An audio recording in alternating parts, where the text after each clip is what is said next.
Hola, bienvenido a tu lección 6 de Historia de México.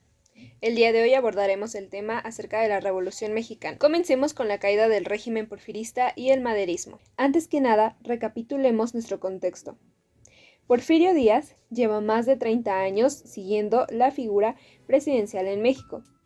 Su figura trajo estabilidad económica y política al país, pero a costa de sostener muchas desigualdades entre la clase terrateniente y una parte del campesinado. Por ello, tras declarar en 1907 que México estaba listo para alternar la presidencia, Madero se lanzó como candidato. Por este hecho, Madero fue encarcelado, pero huyó tras la victoria electoral de Díaz de 1910, así que promovió un levantamiento popular que iniciara el 20 de noviembre de ese mismo año. Fueron varios puntos del país, con diferentes cabecillas inconformes, los que secundaron la insurrección de Madero, como Emiliano Zapata desde el sureste y Pascual Orozco desde el norte. Las fuerzas a favor de Díaz combatieron estos levantamientos por menos de un año hasta mayo de 1911, cuando el presidente ordenó un cese al fuego y declaró que, para evitar el derramamiento de más sangre mexicana, renunciaba a la presidencia y se iba del país.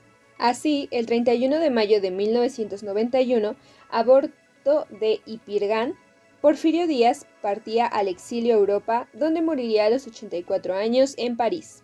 Mientras tanto, el presidente de la Suprema Corte de Justicia, Francisco León de la Barra, asume el poder de forma interina y convoca nuevas elecciones que fueron ganadas por Francisco I. Madero y Pino Suárez. Esta dupla entró a la Ciudad de México el 7 de junio de 1911 y para finales de año tomaban el poder. Sin embargo, poco les duró el gusto de que los simpatizantes maderistas les tuvieran paciencia, ya que va a año y medio de lucha y varios personajes comenzaban a exigir los resultados. El primero es Emiliano Zapata, que se rebela en contra de Madero por la tibieza de sus decisiones y proclama el Plan de Ayala en diciembre de 1911.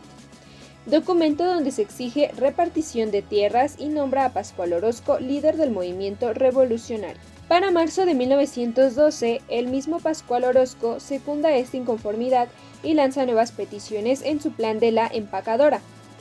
Junto a él, Francisco Villa y Abraham González le externan a Madero que no seguirán apoyando su figura y dejarán de brindarle tropas hasta que no pongan en marcha las promesas que había hecho. Ahora veamos la dictadura de Victoriano Huerta. Esta situación de abandono hacia Madero fue aprovechada por una facción contrarrevolucionaria que nació desde dentro del ejército, ya que Victoriano Huerta, un veterano militar, encabezó un golpe de estado contra Madero, esperando que los otros líderes de la revolución lo apoyaran al estar todos en descontento con el presidente. Los enfrentamientos entre las fuerzas leales a Madero y las tropas de Huerta se extendieron por 10 días seguidos, del 9 al 19 de febrero de 1913, una etapa que se le ha llamado la Decena Trágica, llamada así por el interminable intercambio de disparos entre ambas facciones. El último día de esta decena trágica, Madero y Pino Suárez presentaron su renuncia ante el Congreso, ya que un día antes, el 18 de febrero, las fuerzas de Victoriano Huerta habían torturado y asesinado a Gustavo Amadero, hermano del presidente. Esta noticia no la soportó Francisco I. Madero y cedió ante las presiones de los golpistas, pero el 22 de febrero, Madero y Pino Suárez fueron emboscados también, y por tanto fusilados por hombres que muy probablemente pertenecían a la facción de Huerta.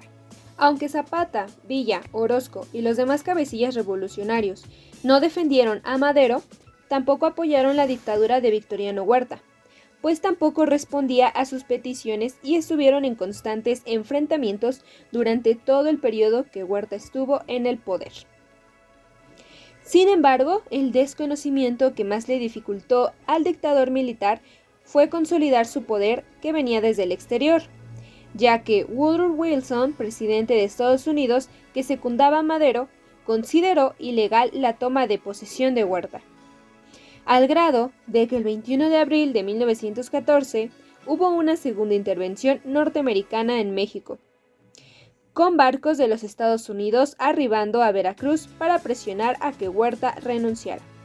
Mientras tanto, en el interior del país, aunque los diferentes líderes tenían muchas diferencias, lo único que coincidía era en la necesidad de sacar a Huerta del poder. A las tropas villistas y zapatistas se unieron en esta tarea de derrocar a Huerta. Las tropas a cargo de Venustiano Carranza, quien era gobernador de Coahuila, y las de Álvaro Obregón, un hombre que venía con impulso militar desde el estado de Sonora. En este momento, Carranza proclama que desconoce la autoridad de Huerta y proclama la creación de un ejército constitucionalista en el Plan de Guadalupe. En este, sus fuerzas se unen a Villa y Zapata para realizar conquistas importantes en el norte, siendo la toma de Zacatecas la más importante. Sin muchos aliados ni en el interior ni en el exterior, y al ver a todos los contrincantes haciendo equipo, Huerta decide renunciar al poder el 14 de julio de 1914, y así sale exiliado de México. Ahora vayamos con la Convención de Aguascalientes y la lucha de facciones. Los líderes como Zapata, Villa, Obregón y Carranza solo se unieron en contra de Huerta. Pero cuando éste renunció a la presidencia, los intentos para encontrar acuerdo entre ellos fracasaron. Miembros de las 4 facciones se reunieron en la ciudad de Aguascalientes toda la segunda mitad de 1914 para definir el curso que tomaría el país. El caso de Venustiano Carranza, con su Plan de Guadalupe, fue el que más empuje consiguió, ya que la idea de crear una nueva constitución para enterrar a la de 1857 y con ella el régimen porfirista era muy prometedor para las masas. Además de esto, Carranza era gobernador de Coahuila. Contaba con un puesto de gobierno que le daba más validez a su movimiento que el del resto de los caudillos. Y debido a la fuerza que los carrancistas aseguraban tener, el coahuilense buscó imponer sobre villistas, zapatistas y obregonistas, y así convertirse en presidente interino mientras se creaba la nueva constitución. El resto de los miembros se negó rotundamente, por lo que Carranza y los constitucionalistas rompieron con la Convención de Aguascalientes y avanzaron solos hacia la Ciudad de México. Este proyecto, encabezado por Venustiano Carranza, gozó de la adaptación de los Estados Unidos, así como su aceptación, quienes ya estaban preocupados en 1916 por el inicio de la Gran Guerra en Europa, así que la política interior mexicana era su menor preocupación. Francisco Villa, indignado con los Estados Unidos por reconocer a Carranza, invadió el poblado de Columbus, Nuevo México, el 10 de mayo de 1916, por lo que el gobierno de Estados Unidos lo boletinó y le puso precio a su cabeza. Vayamos ahora con la Constitución de 1917 y el gobierno de Carranza. Mientras tanto, en la capital, la nueva Constitución estuvo lista el 5 de febrero de 1917. Abarcaba nuevas garantías pedidas por los revolucionarios como el artículo 3, enfocado en la educación. El artículo 27, que proclamaba las tierras de México como patrimonio de mexicanos. Y el artículo 123, que giraba en torno a las condiciones y derechos de los trabajadores. Fue urgente la presentación de las leyes para que Carranza contara con la aprobación de la gente, pues gracias a la creación de esta constitución, el coahuilense legitimó su rompimiento con los miembros de la Convención de Aguascalientes y volvió legal su presidencia. Es importante mencionar que durante el gobierno de Venustiano Carranza se dio el asesinato de Emiliano Zapata el 10 de abril de 1919, a manos de Jesús Guajardo, un hombre fiel a Carranza, que fingió que lo traicionaría para infiltrarse en las tropas zapatistas, y así cumplir la tarea de deshacerse del Libertador del Sur.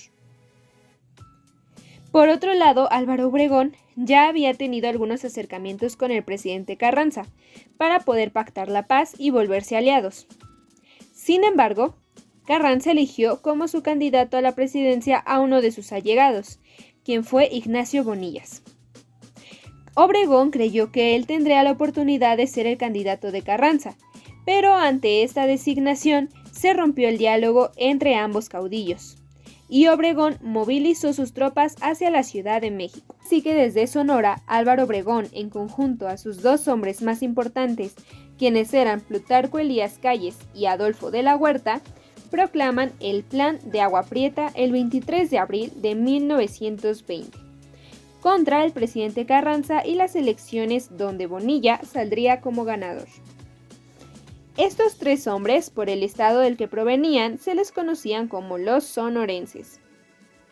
Y en mayo de 1920 emboscan y matan a Carranza antes de celebrarse el proceso electoral, y se cree que fueron enviados por los sonorenses, Pero lo cierto es que los carrancistas, con la muerte de su líder, no pudieron evitar que el grupo encabezado por Obregón tomara la presidencia después de ganar las elecciones de 1920. Hasta aquí con esta lección. No olvides ponerte a prueba y nos vemos en la siguiente.